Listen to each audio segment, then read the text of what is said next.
Hello YouTube, so today I want to talk about changing community on YouTube. Now I'm sure you've seen YouTubers talk about how YouTube is getting rid of the community that it used to have. They've gotten rid of video responses, they've changed the subscription box into a subscription feed, and people are missing videos as well as numerous other problems. Now I've heard many YouTubers address this topic and offer their own opinion on why YouTube, or more accurately Google, are implementing these changes and getting rid of the community. And that's not what I want to talk about today. What I want to talk about is Google really getting rid of our community on YouTube, or are they just merely changing it? And the reason I suggest that Google is changing our community, not getting rid of it, is because of other changes that they have implemented on YouTube. The number one change that they've implemented that suggests they are changing the community to me is the implementation of the feature of top fans. Now this is a feature that only people with over 5,000 subscribers can access, but basically what it does is it tells you your top fans on YouTube. Those people who like, comment and share more than other people on your videos and generally engage more with the creator than other people who just merely watch your videos. Now, since I don't have 5,000 subscribers, I'm extrapolating from other YouTubers about things within this top fan feature. Basically, it seems to me is that it allows the creator to see the top 500 people who have watched their videos the most, liked their videos the most, commented and shared their videos the most. And apparently it caps at 500. Now after this I don't really know what happens, but I have seen big YouTubers like Alex Day, Carrie Hope Fletcher, World of the Orange, and other YouTubers following these top fans,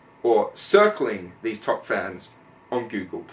Basically creating another community, a smaller community outside their main subscriber base. And yes, I am going to be honest, I have been circled by some of these YouTubers because I am a prolific commenter. But that's not the point that I'm trying to make here. The point I'm trying to make is that Google is trying to move the community on YouTube to Google+. And it's capping that community at 500 people. Now that may be a strange number to cap that community at, especially with people who have almost 1 million subscribers. But it makes sense when you think about that the average number of friends a person has on Facebook is around 500 or so. And so, to me, it seems that Google is trying to get a friendship type of community between the fans and the YouTuber that will eventually change into friends, that will eventually change into sharing things back and forth, finding new videos, finding new creators, and getting that community back that's being moved from YouTube to Google+.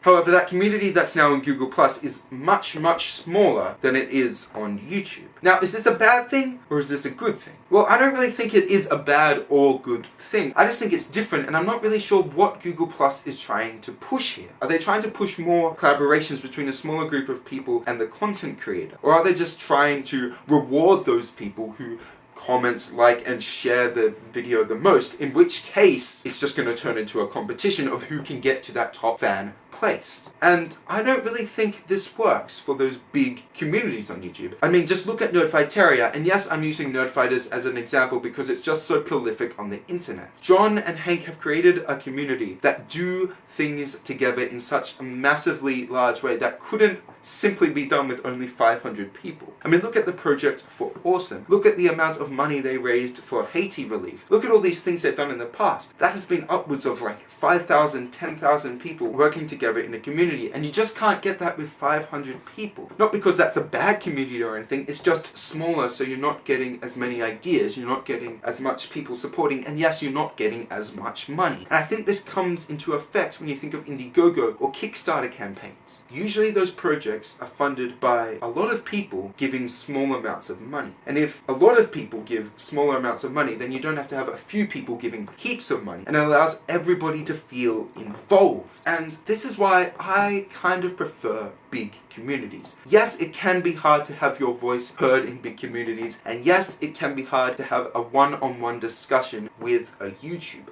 which I think Google is trying to push. But when you think about it, you don't really know the YouTuber at all. You like them because of what they put out, and you like the other people in the community who like the same things you do.